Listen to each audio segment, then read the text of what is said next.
Hey, welcome to class. We're starting a brand new series, It Is Well With My Soul.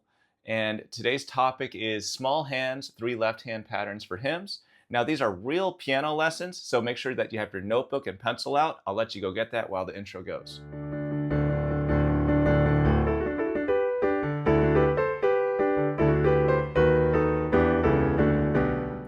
Hi, my name is Phil. I'm a Steinway recommended piano instructor, and I teach church pianists how to play out of the hymnal with confidence by understanding the harmonies that are in the hymn and also knowing what chords to play and where to play them. Today's lesson is also on, a second point, is somebody asked, how can I take something out of the hymnal and make my own arrangement? So we're going to do that by introducing 3 left-hand patterns that you can use even if you have small hands. So let's take a look at that. We're doing the hymn, It Is Well With My Soul, and if you were to play it out of the hymnal, it sounds like this. At least just the chorus.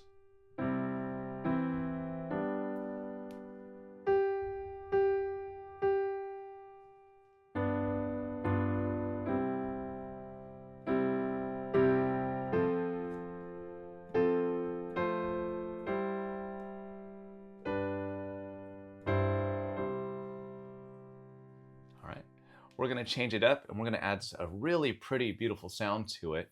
We're going to add a nice little, I call it a raindrop pattern. All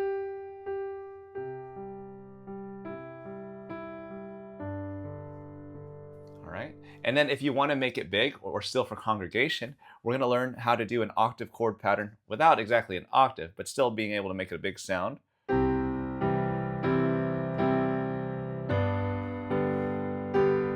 All right.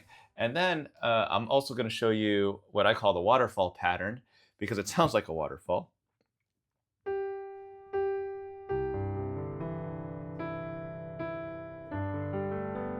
right.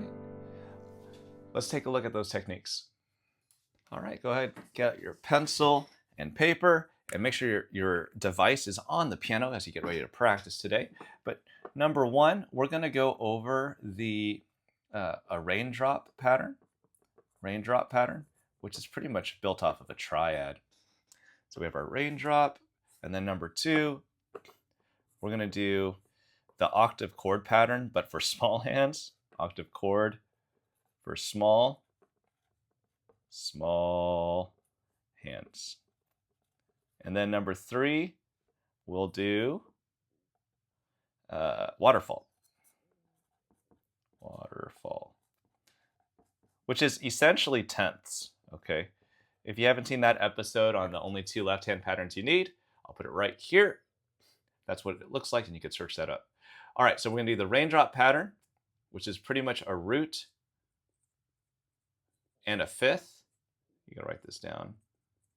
It's usually a root and a fifth, or sometimes it's just the bottom note, bottom, and the top note of the chord. Okay, let's take a look at the raindrop pattern. Okay, for the raindrop pattern, you do need to know your triads. We're going to do a C major chord. Pause that if you need it. F major chord, make sure that's good too. Pause if you need it. G, go ahead and pause. All right. And then the second phrase that we need to know is our cadence, which actually happens over here. Let's see. Oh yeah, it was there. Right here at the very ending, well with my soul. We went over how the endings are always different. And the link to that video, if you haven't seen that, is right here. But you can watch that later. But let's do our ending. It's C over G. What that means is that this C is the chord. But as long as G is in the bass, that's all you need. In the left hand, we're playing the C chord still, because C, E, G, we're just moving the G to the lowest note. So we're doing that. Here's the G, and we're going to land on a C chord. You do need to practice this one, so go ahead. Let's play that together. Here we go. Hand in position, ready. Boom. And the next one, G, and then C. One more time so you could rewind and practice after this. Here we go. Boom, and then G, and then C. Feel free to pause, rewind, and practice. All right, all we have to do now is just break it up. we're going to do this wonderful pattern. It goes 1 and 2 and 3 and 4 and. Okay, I'll do that a little bit close up here. This is going to be our basis for our arrangement that we're going to make. It's going to be so awesome because everybody's going to do their own way of their own arrangement. But here's the core of it. Okay, 1 and 2 and 3 and 4 and again 1 and 2 and 3 and 4. Practice that also with F. 3. We'll do it one more time. 1 and 2 and 3 and 4. Now G. 1, 2, and 3, 4, and. All right, go ahead and practice that. You can rewind it. All right, let's do the next one. This is a different hand shape, so I want you to be used to this. It's a 1/6 apart instead of a 1/5, so just extend the thumb.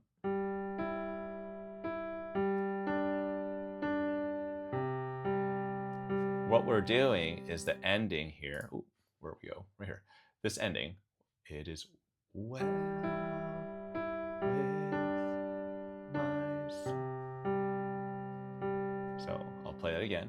1 and 2 and 3 and 4 and 2. And again.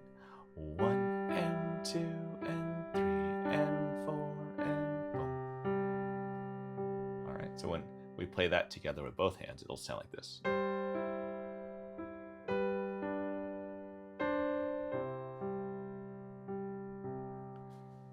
Wow, that's pretty. So let's see what it all sounds like from the beginning of the chorus. We'll just learn the chorus today.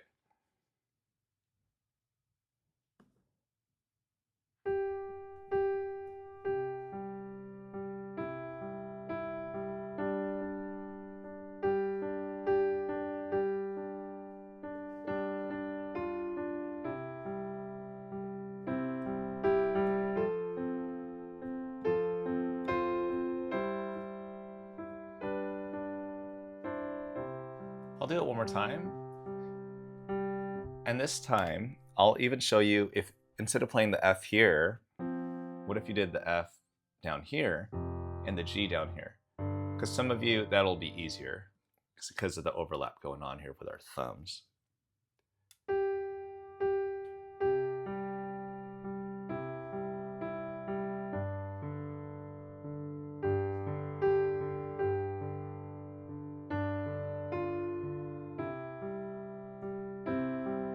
F.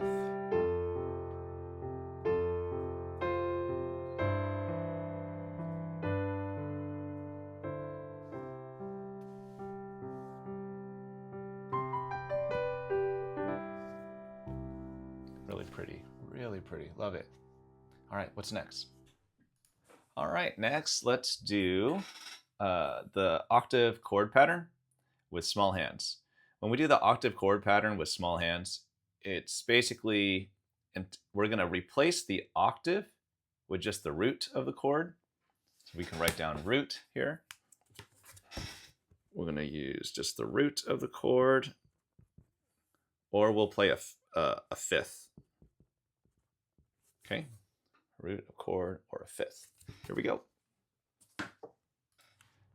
So let's say we want to do it right here at the end and we want to build nice and strong. Or even if you just want to play accompaniment style, you could do it.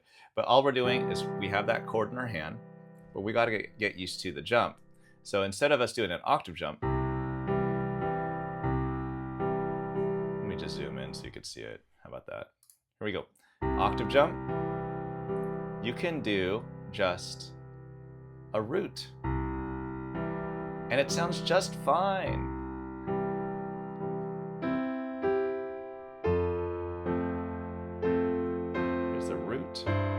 C over G.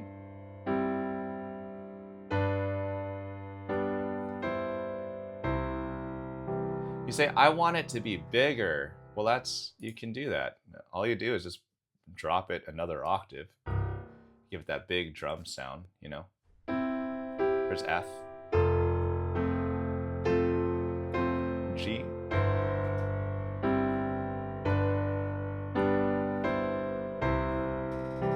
how big that is. All right.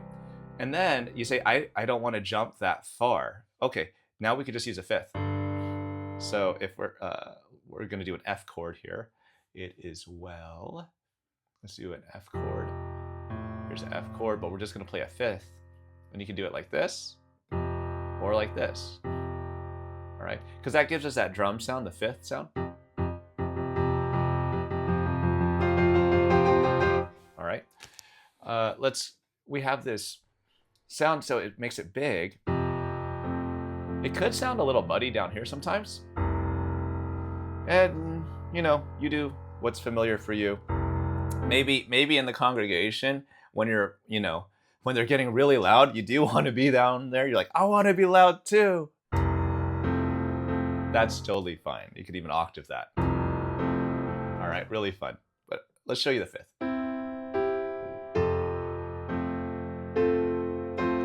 Here, notice that's the outside notes.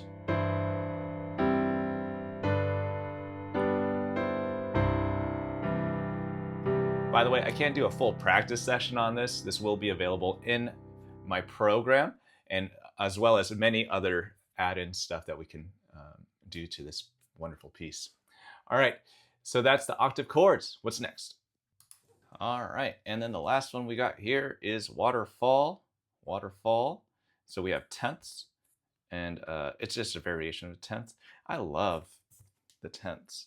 If we're doing a tenth, by the way, if you can't reach an octave, most people can at least reach it, not everybody. So you do need to work on some stretches, and there are a ton of stretching techniques. You know what? I've learned a lot of techniques because, let's see, I have my injections. Okay, because I actually have psoriatic arthritis. It's a long story, but basically it hinders me and from doing lots of things without these injections.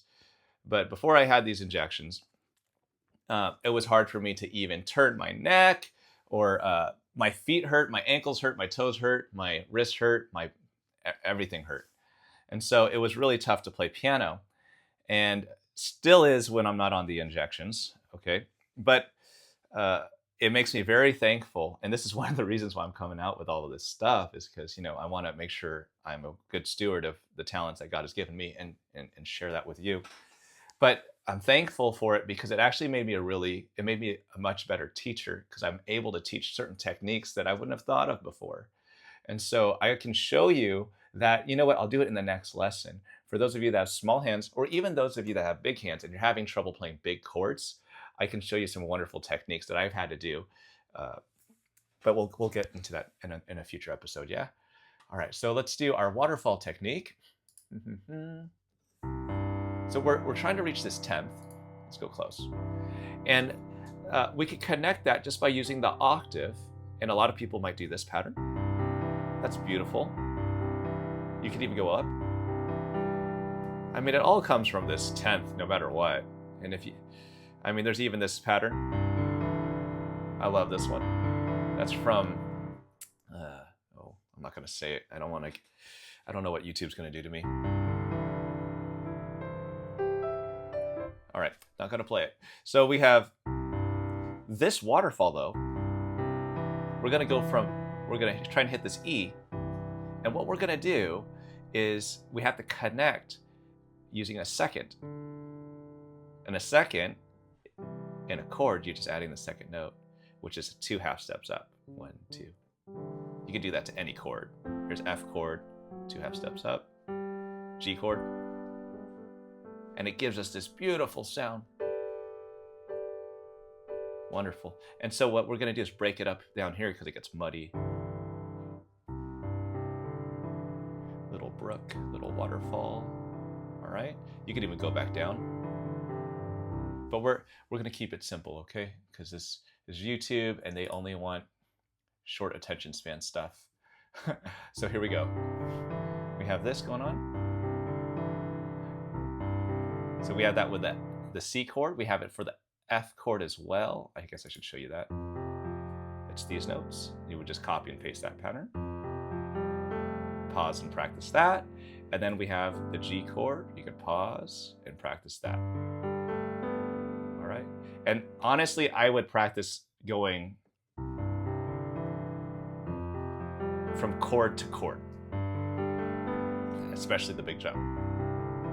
And it's a fun practice, all right? And we could do that, well, shoot, we could just do it with a song. Here we go. It is well with my soul. Let's start on the chorus.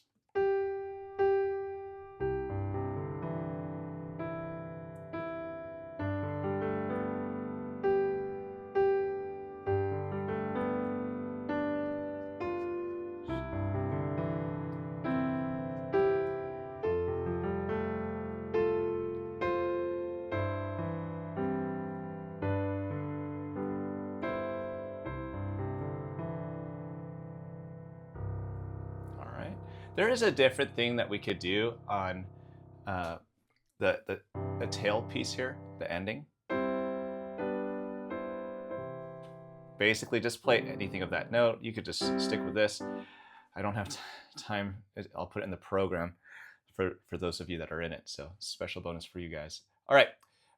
Now we can combine all of it if you wanted to, or you could just stick with one of those ideas. Okay. Let's see what it sounds like. Let's combine the raindrop. Let's try the octave chord. Maybe we want to build. I know I'll want to build near the end on It Is Well right here. This little thing here, our intro ending thing, and then we could even do waterfall. All right, let's see what we can do. How about this? Water.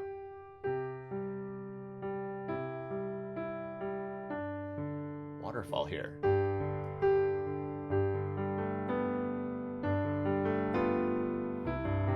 Let's make it big.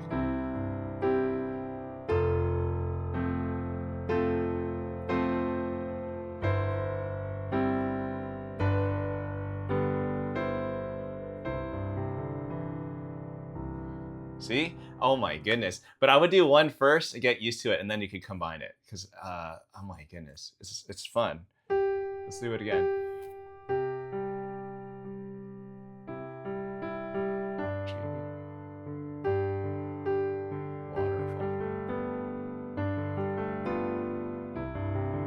Go.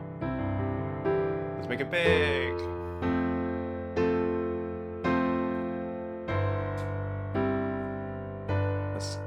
Let's make it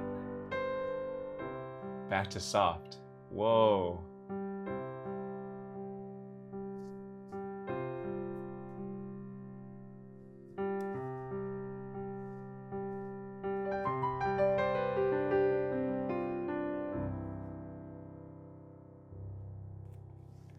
So those are 3 patterns that we can use with a small hand or large hands. I hope you enjoyed it. This is just the first video in the series. Happy practicing. I'll see you in the next lesson. Before you leave, if you want access to Module 1 of my system, that's 22 video lessons that you can watch. You don't have to worry about ads or anything like that, and they're in bite-sized pieces.